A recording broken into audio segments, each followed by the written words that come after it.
रखिए, हम सब चाहे जहां भी रह जाएं, हमें एक बार लड़ाई लड़नी होगी अपने किसानों के लिए। याद रखिए, आज का एक फैशन बन चुका है कि फोर व्हीलर उसके पास है जो अमीर है, फोर व्हीलर उसके पास हो जो अमीर है। जिस दिन ये देश कभी बदलेगा, जब धोती कुर्ता और गमछा बांधा हुआ हवाई चप्पल पर बैठा किसान जब किसी फोर व्हीलर के शोरूम में जाके खोले और कहे हमको भी एक फोर व्हीलर चाहिए। अरे इस देश में बदलने की जरूरत क्या है? महिलाओं की स्थिति में सुधार कीजिए, युवाओं की स्थिति को बदल दीजिए, किसानों को उनके हक दे दीजिए। देश में बचा कौन? बचा कौन फिर देश में? बाकी तो अमीरों को तो गुलामी में भी दिक्कत नहीं थी, अमीरों को तो गुलामी में भी दिक्कत नहीं थी। सबसे याद रखिएगा, जिस तरह से हम सब ने मिलकर कोरोना के खिलाफ लड़ाई लड़ी थी, कोरोना के खिलाफ लड़े थे ना, उसी तरह से हमें गरीबी के खिलाफ लड़ाई लड़नी होगी।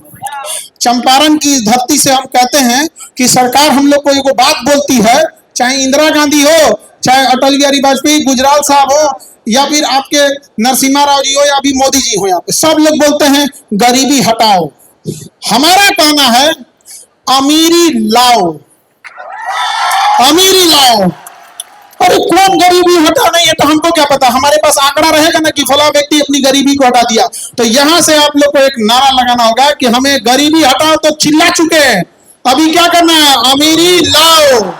अरे भैया, हम लोग भात दाल के लिए और इतने छोटे छोटे आवश्यकताओं के लिए थोड़ी रहेंगे। यहाँ पे हमारे यहाँ बुजुर्गों को देख के देखिए, बेचारों का शरीर झुक गया है। यहाँ पर उन्होंने पता है शरीर बुढ़ापे में कब झुकता है? जब पूरे जीवन अगर आपको कैल्शियम की कमी है, पूरे जीवन आयरन की कमी है, पूरा जीवन, तभी बुढ़ापा में आपका शरीर झुकेगा।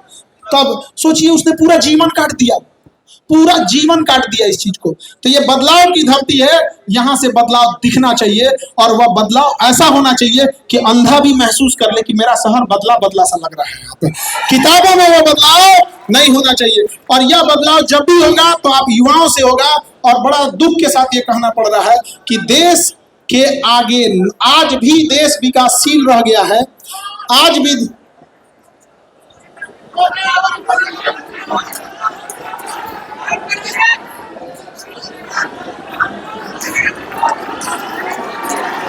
बैठिए वो बैठिए।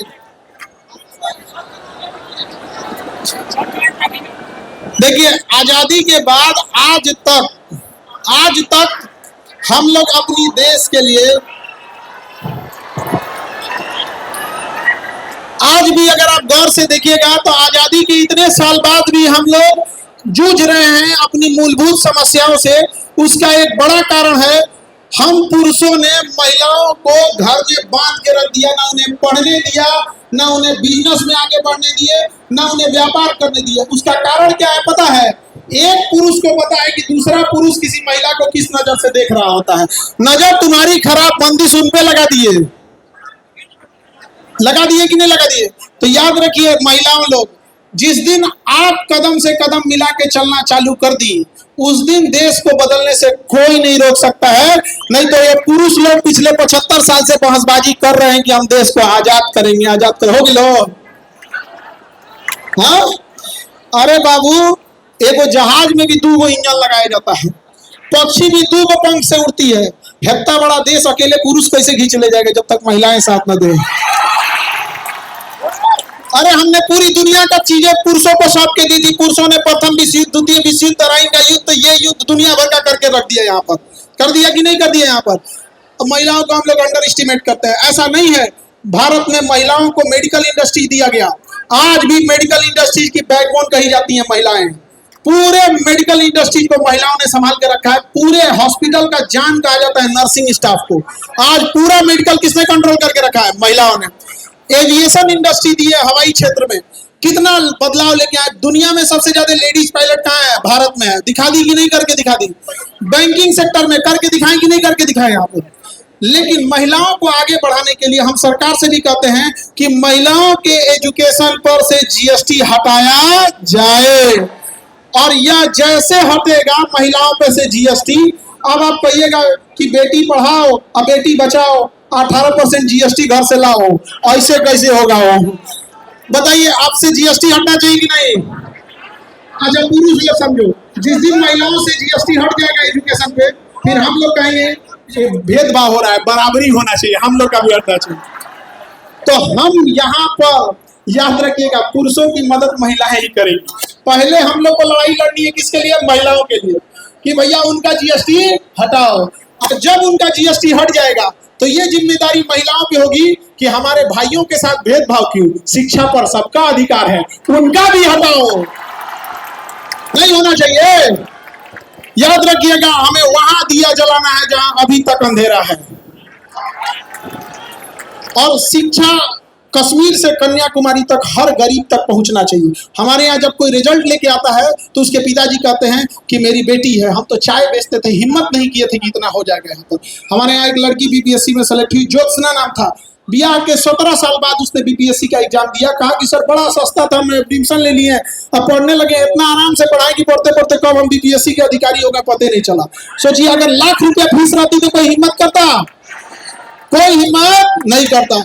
अरे हम लोग के पास पैसे का अभाव रह गया तो लोग हमको अलग अलग बोलने लगे। हम एक बार दिल्ली में थे तो एक आदमी के यहाँ घरे में काम कराना था, घर नहीं होता है, जोड़ाई उड़ाई कराना था, तो लेबर वगैरह की जरूरत थी। तो उन्होंने हमसे कहा कि खान सर बिहारी नहीं मिल रहे हैं। हम कहे कि भैया आपको काम कराना है, लेबर की जरूरत है, तो कहीं का रख लीजिए लेबर, यूपी का रख लीजिए, राजस्थान का रख लीजिए, हरियाणा का रख लीजिए, क्या जाता है। वो दिल्ली में थे तो उन्होंने क्या जवाब दिया पता है?